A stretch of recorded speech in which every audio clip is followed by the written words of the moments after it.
Bonjour à tous et bienvenue sur la vidéo explicative du sujet peindre la nuit. Dans cette vidéo, je vais vous présenter 3 œuvres qui vont vous permettre de réfléchir au sujet et commencer à avoir des pistes de réponse. La première œuvre est celle de Vincent van Gogh intitulée La nuit étoilée. Elle a été peinte en 1889. Cette œuvre représente ce que le peintre voyait depuis la fenêtre qu'il occupait dans l'asile du monastère Saint-Paul de Mosole. C'est l'une des œuvres majeures du peintre. Lorsque vous observez le tableau, vous avez d'abord au premier plan un arbre qui occupe presque l'intégralité du tableau dans sa hauteur. Il se situe sur le côté gauche du tableau et relie le ciel et la terre. Sur l'arrière-plan, vous avez une petite partie du village représentée avec cette scène de nuit.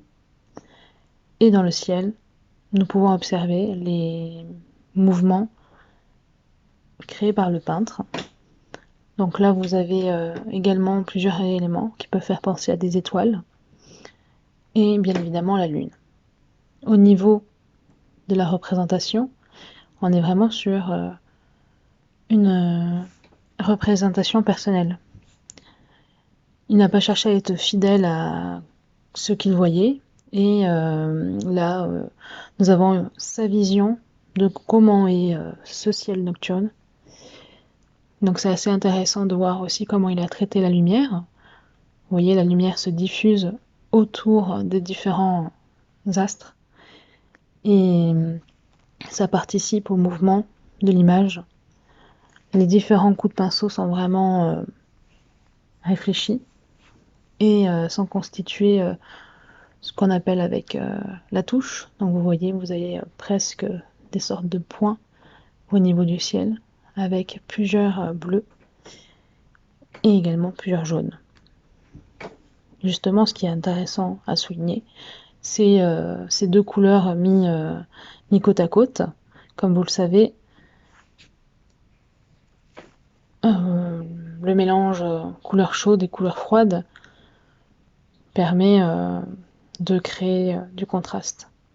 Cette forme, l'arbre en plein premier plan, permet également d'offrir un contraste assez important entre le premier plan et l'arrière-plan. La deuxième œuvre est l'œuvre de Roy Lichtenstein, intitulée Moodscape. Donc c'est une œuvre qui a été réalisée en 1965. Au niveau de la technique, vous avez devant vous ce qu'on appelle de la sérigraphie. Et cette sérigraphie a été faite sur du reflux. Donc la sérigraphie est une technique employée pour imprimer. Le reflux, là, c'est une matière et vous pouvez observer qu'il y a plusieurs variations de bleu.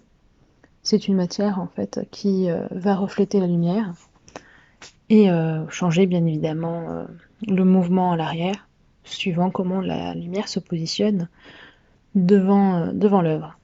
Donc quand vous vous positionnez face à cette œuvre, suivant comment vous tournez autour, vous allez avoir un arrière-plan différent et ça va créer du mouvement juste par votre œil et par ce mélange entre la matière et la perception de la lumière. La dernière œuvre est celle de Peter Doig, intitulée Milky Way, ça veut dire Voie lactée en français. Elle a été peinte de 1989 à 90. Donc c'est une huile sur toile, vous voyez au niveau des dimensions c'est assez important. Nous sommes sur un format qui fait 2 mètres de haut. Sur la représentation ici de la nuit, l'artiste a été inspiré du cinéma américain. Et on est dans un univers assez proche de ce que peut faire le peintre Hooper dans l'idée de la solitude. Donc là, si vous regardez bien au niveau du tableau, il y a une personne au centre, sur une barque, en train de dormir. Alors là, on peut imaginer que justement sur l'image, nous sommes sur un lac. On voit d'ailleurs la ligne d'horizon avec les arbres qui se reflètent sur ce lac, avec la Voie lactée justement également retrouvée en bas. Au niveau des couleurs, on est également sur un mélange entre des couleurs chaudes et froides. Donc sur les couleurs chaudes, vous avez notamment des couleurs un peu jaunes sur certains arbres, ce qui va donner un petit peu de luminosité, surtout au centre de l'image, tandis que le reste de l'image est principalement sur les tons bleus, voire un peu violets. Qu'est-ce que j'attends de vous pour ce sujet? Eh bien la réponse est relativement simple. J'attends déjà que vous réfléchissiez en vous posant la question, qu'est-ce que la nuit représente pour vous? Alors, j'aimerais savoir comment vous me décririez la nuit si je vous posais la question. Est-ce que vous la décririez avec une image en particulier? La première chose qui vous viendrait en tête. Vous pouvez également représenter une anecdote. Comme je vous l'ai dit dans le sujet, ça peut être fantastique.